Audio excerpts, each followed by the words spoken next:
Hey everyone, welcome to JoJo's World. Good middle day. Merry Christmas, one and all. No, I don't wanna... It's probably going to be pretty much New Year's by the time we release this episode. Happy New... Well, I mean, even then it might be past New Year's. Hope actually. you...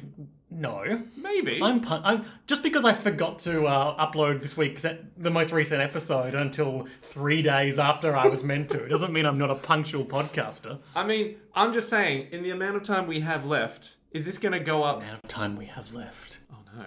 Oh no. And we need to cherish every moment. I've cursed this podcast. I'm Liam S. Smith, one of your co-hosts. And I'm Nick Ballantyne, the other one of the co-hosts. This is JoJo's World, our Bubblegum Crisis Tokyo 2040 recap and discussion podcast. Where today we're talking about a little anime called Bubblegum Crisis Tokyo 2040. It's a good time. It takes place in Tokyo 2040. You mean Mega Tokyo, right? I do, the megalo city of it's Tokyo 3. Tokyo's old news, alright? That's so like That's so 2030. 2 earthquakes ago. I keep forgetting there were 2 earthquakes. If you recall from a year ago, the major earthquake was artificially enacted to stop the machine apocalypse.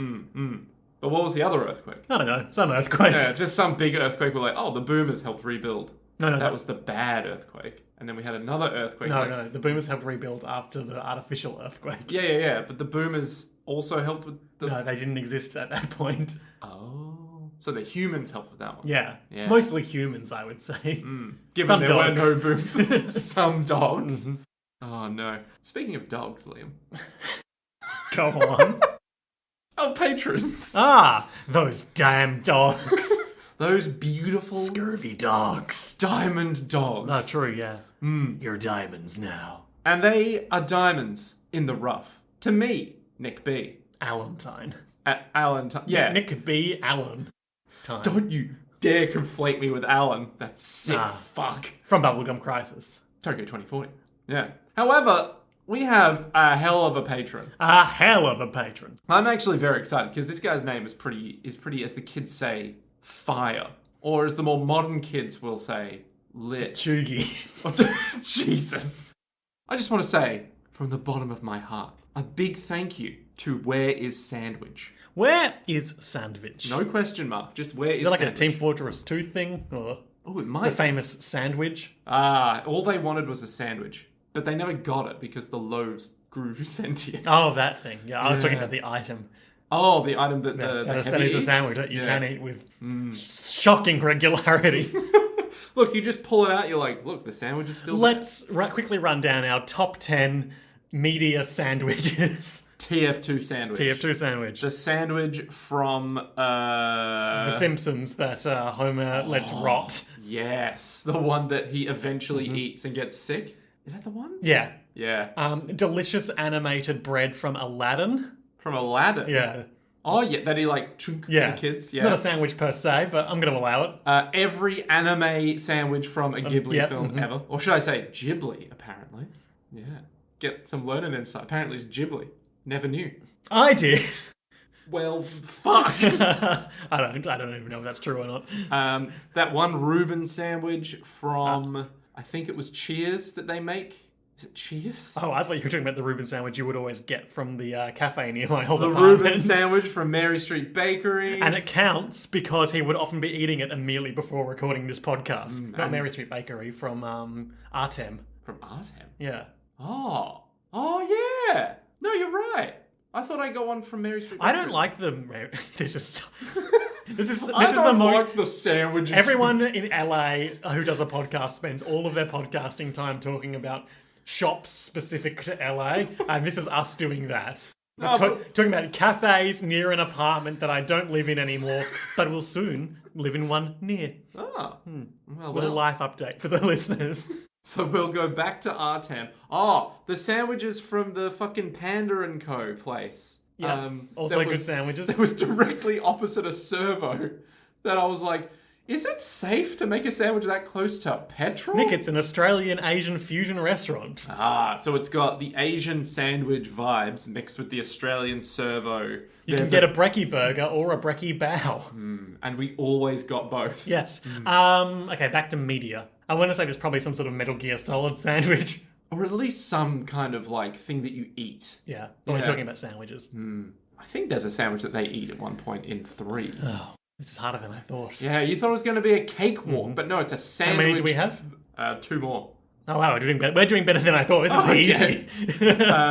I guess maybe the sandwich that you get in Mother, the RPG, Mother 2. I'll take your word for it. Sure, I think it's a sandwich and not a sushi roll, but I think you really shot us in the foot by encompassing all of the Studio Ghibli films in one item on this list. there may only be one sandwich in Studio Ghibli films. That's what I'm worried about. Like, all the other ones could, like, be, is it onigiri, the little sushi triangle or things? just like noodles and stuff. Yeah, exactly. Big and ramen culture. you watch them and you're like, oh, that's good stuff. But you're never going to make it yourself, you know? And the Pulp Fiction sandwiches. Oh. Or burgers. From which the they call... deli? The Americans call them a hamburger sandwich. So it counts. Wait, but then what the hell's a Royale with cheese? That's when you win a match of Fortnite. Yeah. And you have some cheese. Okay, alright. Weirdly specific there. They call it a victory royale. A victory royale. Yeah. But It's just legally distinct enough from PlayerUnknown's Battlegrounds winner winner chicken dinner. Oh, okay, right. Gotcha. But what the hell is a fucking hamburger then? A hamburger sandwich. See, unlike Pulp Fiction, this is a very short conversation because we found the answer. Is it very short? Absolutely it is. Tokyo the ranking is 2040. Thanks, where is sandwich? Thank you, where is sandwich? We finally figured it out. We did it. Moving waves. Now, I said to Nick, I was looking up my usual low level of research for this podcast, we should probably listen to this song because this is the title track of the album Moving Waves by Focus, and I've never heard of Focus. And Nick looked at me and said, I have their entire discography. I like Focus. They're I've cool never dudes. heard of them. Apparently, according to their Wikipedia page, they are a Dutch progressive rock band. Which I think we both made the joke. There's only 2 kinds of people in this world. The gold member joke. The gold member joke. Yes. You all know it. Yeah. But yeah, I have their entire discography. Tell me about them. They're Dutch. Oh, no. They have a hell of a stage presence. The guitarist is crazy good. The pianist, I think, is classically trained. And so you've just got all of these weird, like, song names, like Etude to a Ham. Did you know? I mean, you should know if you are as big a fan as you say. Their 4th album was Hamburger Concerto. There it is. It all comes back. It all comes back to the sandwich. Now, I'm just going to read you the names of their albums that Chronologically speaking. that have a certain theme. Okay. And I want you to see if you can pick up on something. Focus plays Focus, also known as In and Out of Focus. Is the next one going to be Focus 2? Yep, Focus 2, also known as Moving Waves. Yep. The one we'll be discussing in more detail momentarily. Is it going to be Focus 3? Focus 3. Then we skip ahead a couple. Focus 6? Focus Conprobi. Conprobi. Yep. Then just simply Focus. Then Focus 8. Focus 9, Focus 10. Fuck, I love them so Focus much. 8.5. And Focus 11. It's just every time I hear more about this band, They do it. They're just. I like their vibe is so strong. they've, It's like they've got it figured out. their live stage, because I think the lead guy, he's like a classically trained pianist, but he also, I think, played the flute. Okay. If it's the guy I'm thinking Well, of. the excerpt you played me of Moving Waves was very sort of classical piano driven. Yeah. Which I was not expecting based on its use in this, I would say, predominantly heavy metal themed anime series. Yeah, there's some breakcore, or should I say some drum and bass going on in the background as well. There's some jungle, some sick 90s jungle beats. You remember Jungle? I remember Jungle by reputation. Yeah, that'll work.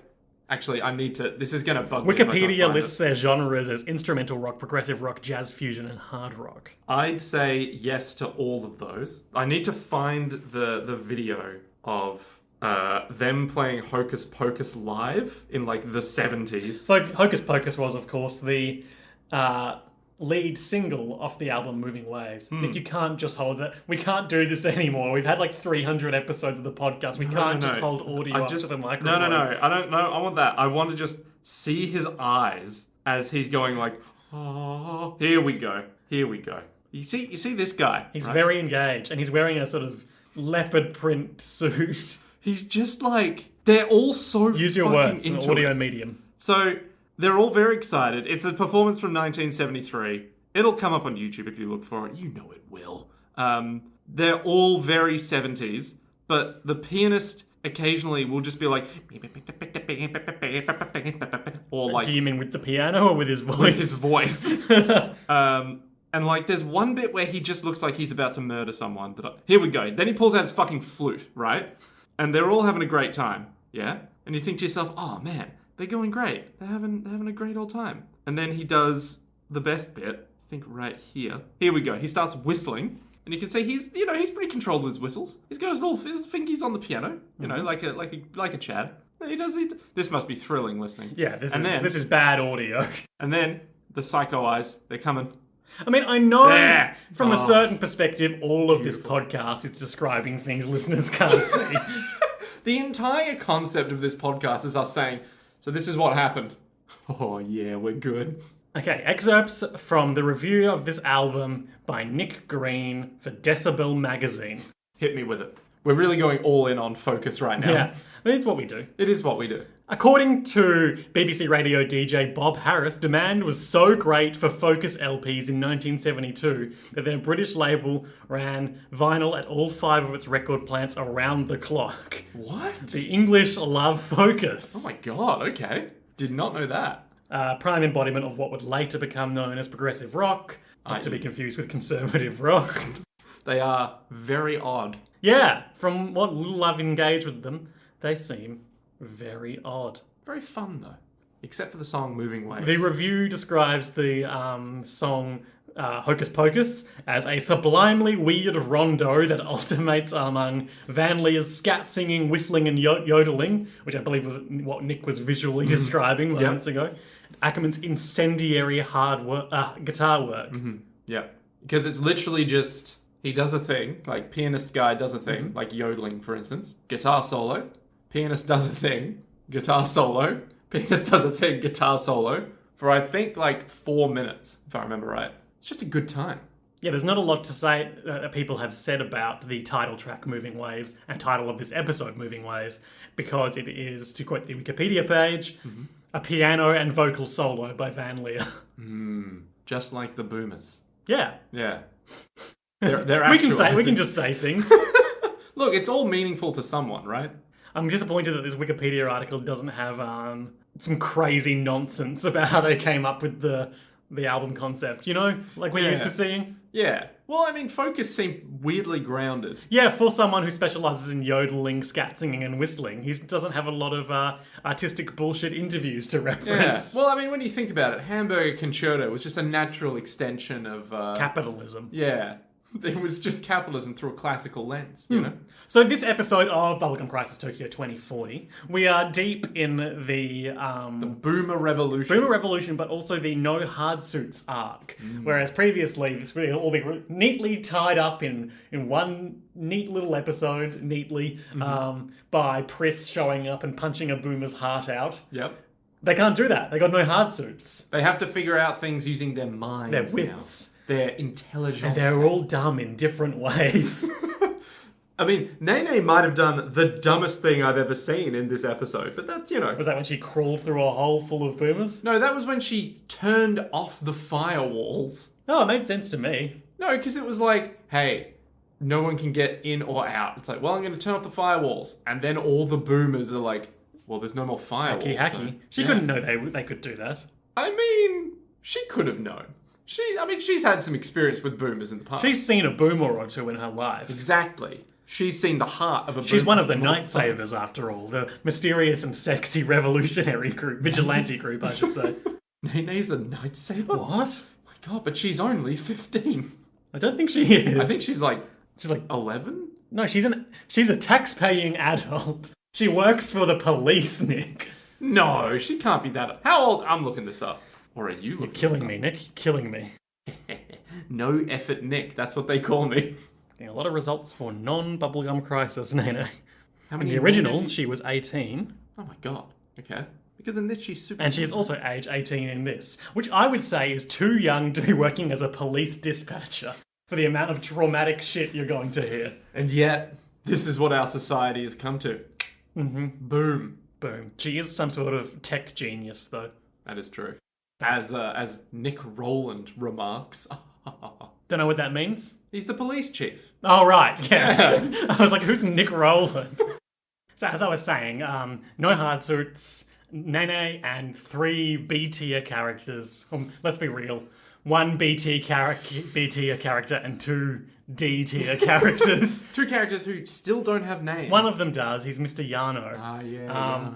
The other guy definitely doesn't have a name. He's not getting a name. He's not getting out of this alive. Stuck in the AD police tower, aka the totem pole, full of boomers. It's clearly pulling from a lot of zombie horror movie imagery with them like bursting through the floor and like through the walls, and through the coming vents. coming after them as a brainless horde. But it's also, for I'd say the first 3 quarters, basically a session of Lethal Company, the popular multiplayer video game. I think we were literally like, yeah, that's us. Yeah, we were playing it last night and had a lot more success once Nick took on the Nene role of staying in our base and giving us directions over a radio. Yeah, just going, don't go in there, you're going to die. It's full of boomers. Yeah.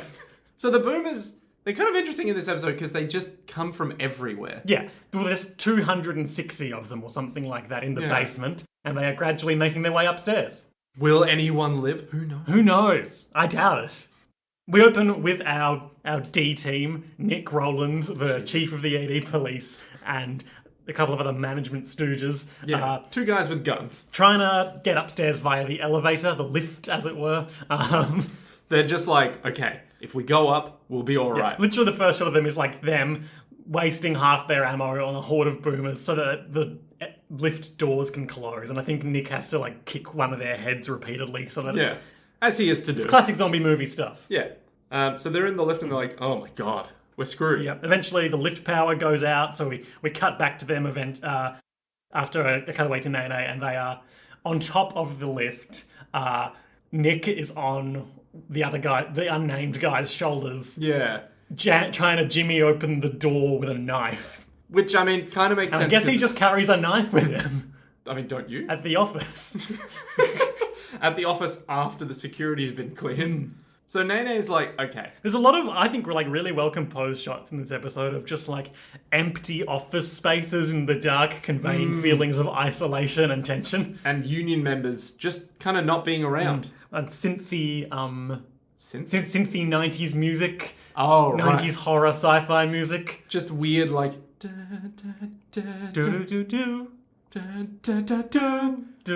Horrifying. Yeah. And we get some shots of the boomers that are like, they're starting to like meld into the bite earth. and meld into the structure of the building, stuff made of metal. We see them doing it with computers later to great effect, more on that later. Yeah. But they're also just kind of fusing themselves into the walls and shit. Everything's getting more veiny and like pulsatey. And when they tear their way through metal doors, as they do several times this episode, like the walls look more organic and fleshy before they break. Yeah, it's gross. It's very much is like the metal is almost melting to their whim because now it's just skin. It's really weird. But meanwhile, Leon and Daly have gone to a late night ramen stand to talk about the strike. It's on like the roof of somewhere as well. Rooftop ramen. Which is dope. That's cool. I'd do that. Yeah. Daly's like, I don't think that management is going to secede to the union's demands. Maybe I'll just have to go home and work on my family farm, which I have, apparently. Wait, Daly said that? Yeah. Oh my god, Daly. He's rich. Is he? I mean, he has a family farm. His family has a farm. That doesn't mean they're doing well. Yeah, that's fair. No, never mind. I was just thinking it's like, oh wait, like a vineyard. No, it could just be like a farm. Like Lena, his family is from rural Japan. They live that, what's that like country life? That thing that Tim Robinson talked about? Tim Robinson? You mean Tim Rogers? Yes. Liam, it's slipping. Oh, the dementia. It's coming for me. Yeah, that weird, like, you leave for 2 weeks to go to the countryside, and then you come back and you're like, I was a boy for 2 weeks. That. Yeah. But not that, because he has to work on the farm. Forever. Yeah. And Leon's like, someone said that A good cop is always a cop. He's just really putting out his, like, Yakuza side character vibes as hard as he can. He's just trying to be like, I'm a hard guy. By the way, spoilers for the upcoming Yakuza Like a Dragon 8 Infinite Wealth. Heavy spoilers for setup of the game, but not for the events, which I don't know. Skip ahead 30 seconds now. Kazuma Kiryu has cancer. Oh my god! I already knew this. Okay. Isn't that fucked up? It's pretty fucked up, not gonna lie. Yeah. Has it been 30 seconds yet? No. Well, guess what? What? He still has cancer. Oh no! I know. This part of the game seems to be about doing his bucket list before he dies of terminal cancer. He has terminal cancer. And moving on. Alright. Daily sups his Naruto and drinks the broth. Sups his Naruto. Sups the ramen and leaves behind the... What is it? There's a Naruto in ramen, isn't there? There's a Naruto in ramen? Yeah. What are you talking about? Naruto ramen. What are you talking about? The thing that he leaves behind in his ramen bowl, Yeah? it's called a Naruto. What are you talking about? Naruto, or Narutomaki, is a common topping in Oh, fuck. ramen. Oh, fuck. I didn't know this. Each cloud-shaped slice of Naruto has a pink or red spiral pattern, which is meant to resemble the Naruto whirlpools in the Naruto Strait between Waiji Island and Naruto Tokushima Prefecture. I thought you were just talking about Naruto. Oh, no. I'm smart, I know things. Naruto is named after the little thing in ramen? Yeah. Oh, my God. Or possibly the prefecture. I think it's probably the ramen thing, to be honest. God damn, this whole Isn't his name like Naruto Spiral? Naruto Uzumaki, Yeah. Oh my god. This whole time. It was staring you right in the face. Literal. Never have we seen more blatant naming than every character in Dragon Ball. So literally, 15 years of my life, I've thought, oh, Naruto's a pretty It's neat all name. been a lie, Nick. It's all been a lie. It's just the thing in ramen. Leon sups his Naruto. Damn it! I think it's a nice meaty broth, so he's like, refreshing. Anyway, one business policy has been changed. They have a discussion about... Maybe the AD police doesn't need us to shield the people from the Yeah. boomers anymore. Maybe we're just going to live normal lives Yeah. and just be Maybe normal police. maybe Ganon want the Night Savers to deal with the boomers now. Maybe they've been Ganon plants all along. And he's like, no, I don't think so. Because Pris is one of them. They would never. They would never. She's so anti-authoritarian. That's why I like her so much. Because I'm a cop. He's a policeman who likes the hot, beautiful guitarist, vocalist lady. At this point, Maria, the Chief Nick's daughter, calls on the video phone. And she's all like, hey, I haven't heard from my dad in a while, Nick Rowland. Can you check in on Nick Rowland? They're really pushing this Nick Rowland character. They really are. And this Maria character. Maria gets a lot of screen time. Like, more than you would think. I mean, she gets this one conversation and then someone references her later. Yeah, Nick Rowland. Yeah. It's just weird that they're like, yes, my daughter. Reminder, that's my daughter, Maria. Yeah, they do lay it on a bit thick for a character I'm pretty sure we never see again. Possibly because Nick Rowland will die. Oh no. So Leon says, I think Nick is still in the totem pole. And I like how Daly chimes in like, he's management even though he doesn't look like it. Industrial disputes. I mean, he definitely doesn't look like management. He's a guy who carries around an everyday carry of a massive knife capable of opening up lift doors. Mm-hmm. Does that seem like cigarettes in the office where he's not allowed to smoke? He's barely shaved. He, at the best of times, follows the rules, I guess. Mm-hmm. And shouts at Leon for not following the rules well enough, but then secretly is like, good on you, Leon. You know how it's done on the force. Yeah. He's a corrupt cop that we're all like... I don't know if he's corrupt. I mean, he's part of an inherently corrupt institution that's been created by a corporation to cover up what's going on with their robots. But corruption is just I don't know if he's more corrupt than the baseline there. The corruption is just not following the rules. Sure. Which makes him slightly cooler than everyone else in the AD police. So corrupt. Yeah. At this point, Leon and Daly realise that the communications have all been cut to the totem pole. And as the guys in there later discuss... In the totem pole. Yeah. This is a really fucking stupid security system that the nameless management guy justifies, but I still think is really dumb. Yeah, so it basically, is dumb. if the internal sensors of this building pick up that it's been compromised by a hostile force, Say like a terrorist attack, for example. or 260 hostile zombie boomers, For example. just off the top of my head, hypothetically. then both the physical ways in and out of the building seal, but also all communications are sealed as well. So the AD police personnel who are in there, i.e. the characters who are in there in this very episode, are trapped with whatever hostile force, with the justification that if a terrorist took over, they would then be isolated from the public, and if they accessed any secure files while they're in there, they would not be able to make use of them. But as a result, our protagonists are trapped in a zombie apocalypse. And as we find out soon enough, breaking down the firewall, not as hard as you would think. No, they're talking about... So, they hop out of this lift first, while a, mutated amalgamation of 3 boomers climbs up the shaft after them. It's very sci-fi Elden Ring, big guy. Yeah, it's Margaret the Boomer. Yeah. Ugh. Ugh. No, not Margaret. Who's that first boss? Not Morgoth. No, the first lord that you kill. Well, he's... Okay, the guy with the big dragon arm. He's not technically a lord. Whatever. Leinard or something? No, that's not it. Reynold? Reynold? Is it Reynold? No. I don't know. I got no I don't know what it is, but I know it's not that. Anyway, him. Yeah, it's very him. It's that guy that we can't remember the name of. Yeah, you know him. From Elden Ring. You know him, Paddy. You know, he's the... Listen here, Paddy, alright? You give us that fucking name of that guy, alright? We want names. So Nene is speaking to them over a radio. She's doing the Lethal Company thing as she is gradually sealing and unsealing barricades as they move through to try and contain the Boomer menace. But basically, as they're climbing out of the lift shaft, the guys say to themselves, all the bulkheads up to the 5th floor have been sealed. Don't know how long we have, though. And then as they climb out of the lift, Nene says, the bulkheads are failing. They're on the 5th floor. So they're making pretty quick work through this AD police tower. Turns out when you can eat metal and become one with it, you don't worry too much about bulkheads. There's a whole sequence where their hands burst up through the floor like zombie hands. It's pretty well done, but it's nothing we've never seen before. Meanwhile, Pris is recording her latest album, but they're in a soundproof recording booth, so she doesn't realize that Lena is repeatedly trying to get hold of her on the phone about this boomer emergency. If only Pris didn't have, band practice. Yeah. The one time, literally any other situation, we'd be fine. I really like the look of this one zombie boomer in this shot here. He looks like... he looks like a hair metal rocker. Yeah, I was going to say, he looks skeleton. He looks like Iggy from every Iron Maiden album ever. Yeah.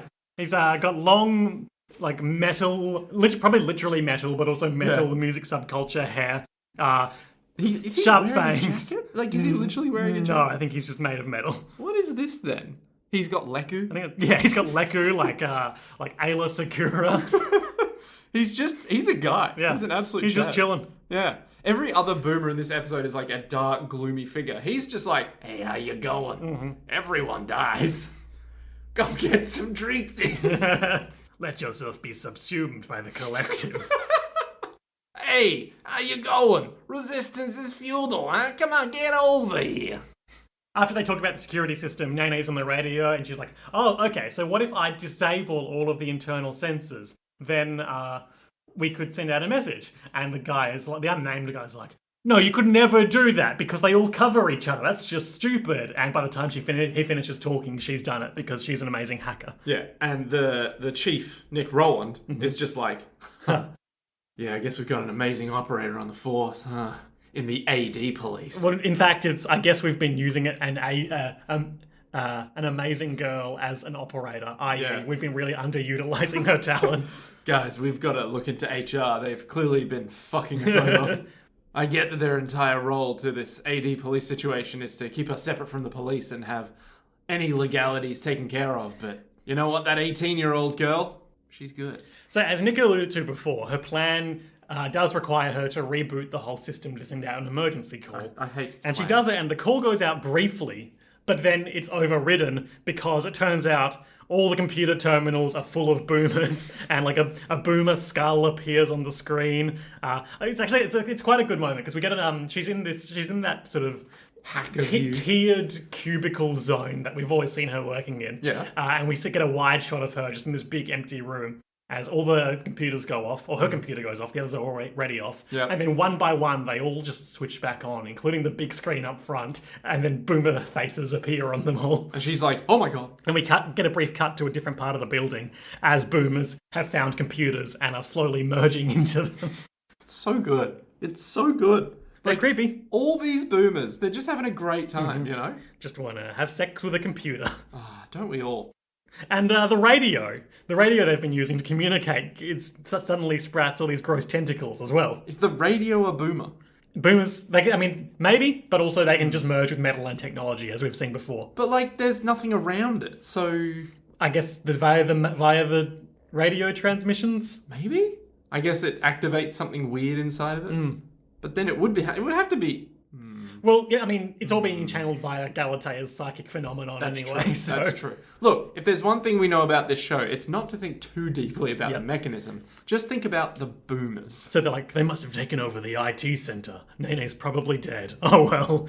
Poor girl. So then they think, well, where can we go? There's a substation on the 9th floor exit that has guns. That's a whole 4 levels. Because they're basically out of ammo at this point, I think. Yeah. Or nearly. Yeah. One of the guns has run out before. Yeah. And Nick Rowland was like, shit. And he gets out his wallet and is like, I just remembered I ordered. I don't think he dies is the thing. They're putting so many death flags down for him. Yeah. I just remembered I ought to tell my daughter I won't need dinner. Looks at his photo of him and his daughter, Maria Rowland. They're very happy. Oh, she is. Nick Rowland is just thinking about boomers. He's got his neutral thinking about Boomer's face. Oh, dear. Pris finally gets the call. And then we have a cutaway to Mason's Boomer secretary. Who's doing something a bit odd in terms She of is watching... monitoring Galatea on her laptop via the security feed to her sci-fi little girl's room. But why? Well, Mason sees her and she shuts off her screen and is like, I'm just doing a routine file search. And he's like, yeah, you're full of shit. Yeah. Tell me what you're really doing with this security feed. And she just keeps saying, like, I cannot act against the person who registered me. The only thing you're acting against is your free will to live. My programming prohibits any act of treachery. You wouldn't betray me, would you, Mason? And so Mason realizes that ultimately, even though he's been working with this boomer a lot, all non-rogue boomers are ultimately loyal to Alan, aka Quincy Rosencreutz. Jesus Christ, that name.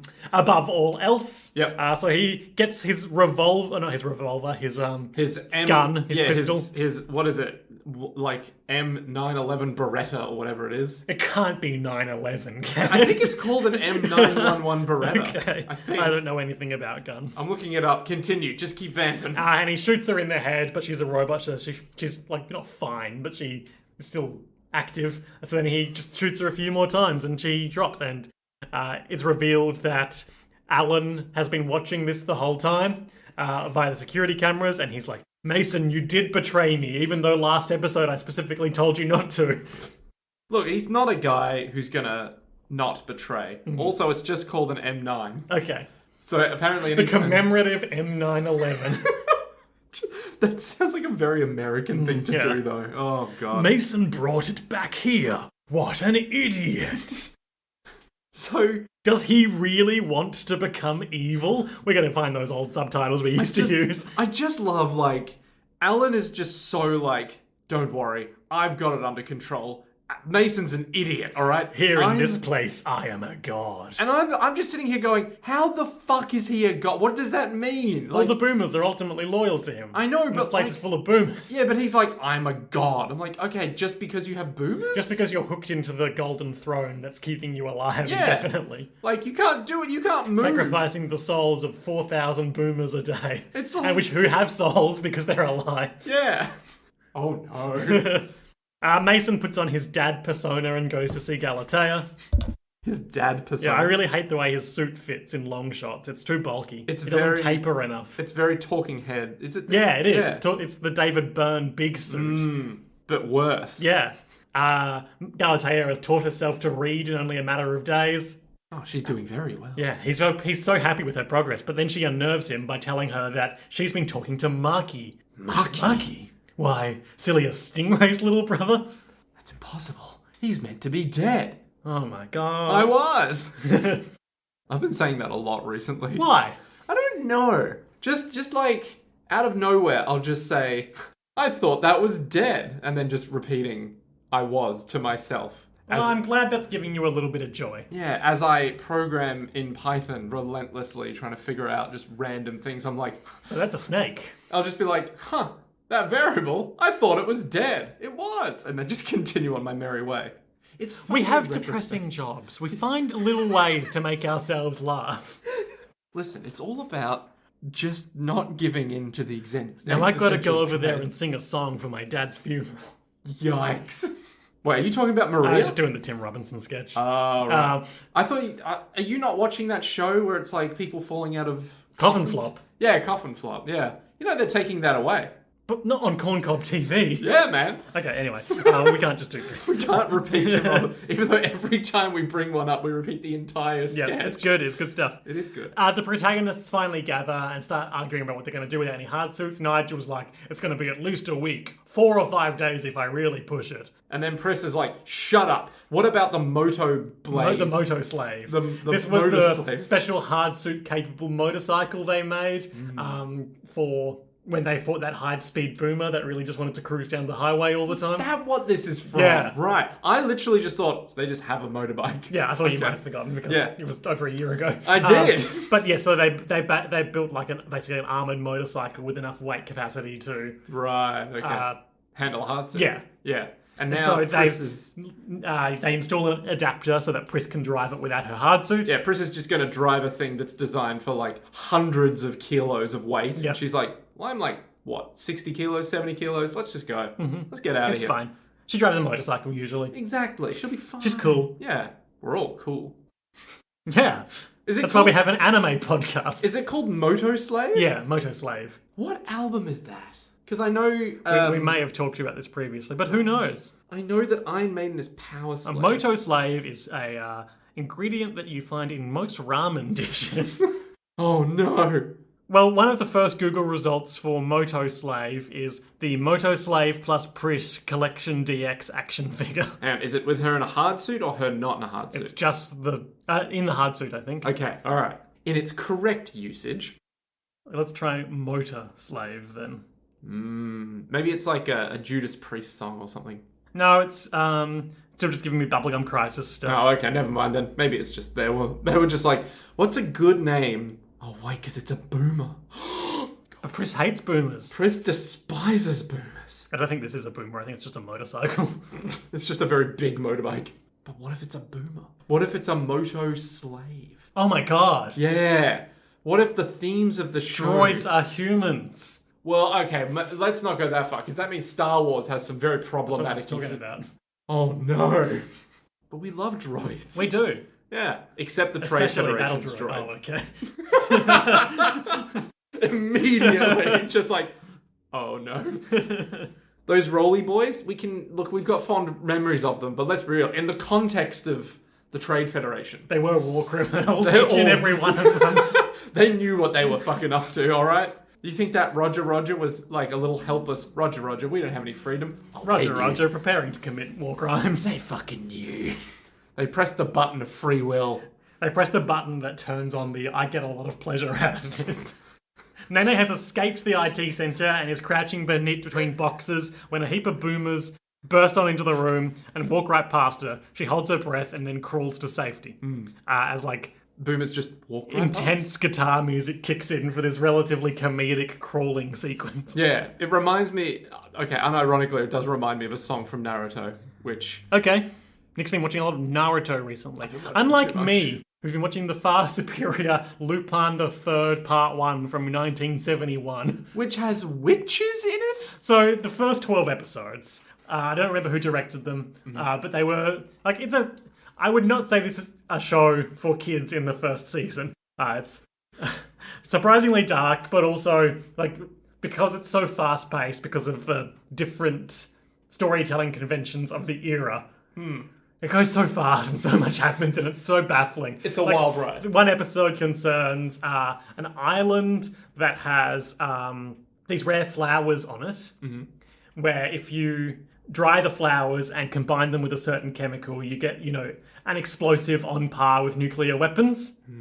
Classic. So obviously this mercenary group, the Hitmen of the Sea, want this flower for themselves. Did they ever show up in any other episode? No. Excellent. But the scientist who's working on them, the flowers, Yeah, the flowers who is which regretful crush about him. it, Yeah. has also human experimented on his assistant, turning her into, quote, a witch with superpowers. Oh my god. Lupin meets this woman, falls in love with her immediately. They have a bit of a flirtation, but she doesn't actually figure into the episode all that much. Until at the end, when they get a helicopter and a flamethrower to burn the field of flowers to deny the mercenary group them. And then they see the witch woman, Linda, standing amongst the field. Oh no! But they couldn't just rescue her because her body has become dependent on the flowers. She needs them to live. Oh my god. She's just going to let herself burn to death rather than Allow the nuclear weapon plants to exist. rather than face a slow, lingering death at the hands of flower deprivation. But no, she uses her witch powers that she's never demonstrated this far in the episode to, like, you know how like a magician will do a vanishing trick in a cartoon where like the last thing left is their cape that sort of swirls. Oh, yeah. Yeah, she does that and she's gone, and that's the last we ever see of her. Oh, okay. And then Lupin goes into a missing underwater nuclear sub to retrieve the experimental flower warhead that was on that. Yeah. He and Fujiko knock out or kill the mercenary leader. The sea pirate guy gang. Yep. So then Lupin is like, I'll pilot the missile back to Tokyo. It's really scary, but I'm gonna do it. Not to Tokyo, to Japan. Well, I mean, Tokyo's in Japan. And Fujiko is like, okay, you've convinced me. They have a tearful goodbye. She's like, just this once, I won't try and double cross you. She walks out, very sad. Voice acting really sells the emotion of the scene. She's voiced by she's voiced in English by the woman who voices Kawakami in Persona 5. Oh, which one's Kawakami? The teacher/maid. Oh, yes. The troublesome. Yes. Yes. And then, so Lupin activates the missile. He gets into the passenger zone it has for some reason. And he's just crouching there. He's just crouching there with his head in his hands, and he's like, I'm scared. And then Fujiko leans into the front of the shot and is like, hi, Lupin, I changed my mind. Yeah, well, of course she's going to betray him again. No, she says it really cheerily, like, because they get previously established the thruster only had enough power for one passenger. Oh, okay. In that same conversation. Right. And then she just leans into the front of the shot, real comedically, like, hey, I changed my mind, I'm coming too. And so they crash into the sea. Oh, that's nice. The end. And that's like every episode of the first season of Lupin, the third part one. Just manic. Yeah. Yeah. And then from the second season onwards, Hayao Miyazaki and another guy take over and it becomes a bit more rompy, which is also fine, but I kind of enjoyed how weird and disorienting the first season was. Just an absolute clusterfuck of a time. Yeah. So I've got like 4 episodes left of part 1, and then I'm probably going to switch to the more modern stuff that kicks off with part 4. Wise. Yeah. Which is from like 2015 or something. 2015? What? Really? It's still going? Like, yeah, part 6 came out like last year or something. Oh my god. Oh, is that the CG one though? No, that's the movie Lupin the Third part 1. Lupin the Third the First. Is that not the 3D CG one though? No. What's that one? That's the movie. No, but is that not part 6? No. Oh, okay. So part 6 is just like another animated... Yeah, just a modern anime series. Oh, wow. Okay. Wild. Wild stuff. Like boomers. Nene finds a gun and she riddles a single boomer with bullets, but the kickback like drives it up and she's shooting the ceiling and she lets out an impressed whistle. She's too small to handle that firearm. Yeah. Oh, she gets, comedy face as she sees a like huge like boomer orgy of computer sublimation. An absolute fucking hive of boomers. We do see a shot of her IT staff floppy disk holder on the hip, which maybe it's like just a PDA or something. Maybe it's just a very fancy phone. It's not. I like to think it's a floppy disk holder. It's absolutely a floppy disk holder. At this era of anime, it's gonna be that. And then I think we get Leon and Daly outside. Well, first she hears the other co-workers in the distance and moves to rendezvous with them, but then shutters come down between them. Oh no, she's trapped. Oh my god. Crap. That's bad. Then Leon and Daly pull up outside. They're like, they got that brief emergency alert, and also they know Nick is still in there. Yep. So they pull up. Oh no, it's a first-class alert. And then a bunch of other AD Police D-tier characters show up to be like, we saw the emergency alert briefly. Okay. Yep. How are we going to get in there? The union is mobilizing. Right? Right. They all weren't in there, so they must have been part of the union. I guess, but like, not all the union is here yet. It's But just some a of few... it. Okay, so a few people. Yeah. There's like a dozen people there. There were like 6, weren't there? Oh, okay. No, there's a small crowd. Okay. Yeah. Okay. All right. The union's mobilizing. Yeah. I can see that. Solidarity forever. We protect each other. All right. So Leon is just like, how are we gonna get in there if it's all locked up? And then Pris speeds past on her huge mecha motorcycle, sees them, stops, and is like, Leon, I need your help. And Leon literally goes, Me? Pris. Will they or won't they? Next episode. Nick, highlights and lowlights of this episode. My highlight is probably going to be just like the boomers when they start eating the metal and it gets all veiny. I do enjoy that a lot. And then when there's that big hive and Nene's like, oh my god, they're all here. But it's like, they all look like they're turning into spider webs or something. Like big, like organic stuff coming off of them. Becoming increasingly, like it's what we saw with in the first half of the series. As boomers go rogue, they become increasingly organic. Yeah, which is like a lot of that in a big hive of like boomers. Yeah, big mass of flesh. So just that one bit where it's like, oh yes, give me more of that. Big Tyranid energy. I'm into it. Absolutely. I think from what I know about 40k, which is not much. What? The Tyranids are like a big swarm of insects. They're like the Zerg from StarCraft. Yeah. They're like the unending horde of ever-hungry... bug boys. Yeah, biomass-fueled bugs that come down. And they're not like small. They're like big creatures with guns. Or monstrous-sized things with big claws and stuff. But they're just hunger. That's all they are. They're just... You know, the hive mind is all like, hey, go eat. And they're all like, all right. Okay. If they're outside of synaptic range, they're all like, I'm just hunger, hey. Just real hunger likes. And then you got your big... Me going back to the fridge at 12 a.m. for more biomass. God. Too real. Too relatable. My highlight was the boomers getting into the IT system. And the subsequent... not just that event, but also the way it was communicated with those wide shots of the IT room. And the big... and the screens flicking back on. Big face. Yeah. Big scares. Good stuff. Big energy. Lowlights. My lowlight is Maria just showing up and just being like, hi, I'm Maria. I'm the police chief's daughter. Hating on a woman. Listen. For the crime of existing. Listen. I'm not hating the woman. I'm hating the delivery of her introduction. It's just like, they really ham-fist. It's like, oh no, he has a daughter. Yes. That means he's got something to live for. Yeah. Or more importantly, something to die for. No. To live for. Oh, good. Yeah. But it's very like, all of a sudden, oh yeah, he has a daughter. Yep. He totes. Yep. There you go. My lowlight is Alan, aka Quincy Rosenkreutz, chairman of the Ganem Corporation, being like, realizing that Mason has brought this incredibly dangerous person/object into the tower. Yep. And then not doing anything about it immediately. But he's a god now. His hubris. His hubris will be his downfall. I mean, Alan just says, I'm a god here, and then does nothing. Yep. So, like, how, like, Anyway. So, Nick. Yes. People have finally realised that some bad shit is going down in the AD police tower. Yep. Finally. Yeah, finally. It only took a whole episode. Pris and Leon and the other members of the union presumably going to mount some sort of rescue effort. Yep. The other Nightsabers might be cooking something up. We don't know. Mm-hmm. What will happen? Oh, and of course, Mason and Galatea continue to advance their plans. And now Alan knows about it. Yeah, and Mackie. Sorry, not Mackie. Marky. What will happen next time on Bubblegum Crisis Tokyo 2040 in the episode entitled We Built This City? Rock and roll. On rock and roll. Oh my god. And lest we forget, the boomers did build this city. Yeah, which means it's going to be another earthquake. No. Okay, so I reckon... Oh, this is a tricky one because we've got all the organic boys are like taking over the tower, but they're probably not going to make a hole to the outside world. That's what I'm thinking. They're just going to stay inside. Consume electronic mass. Yeah, consume non-biomass.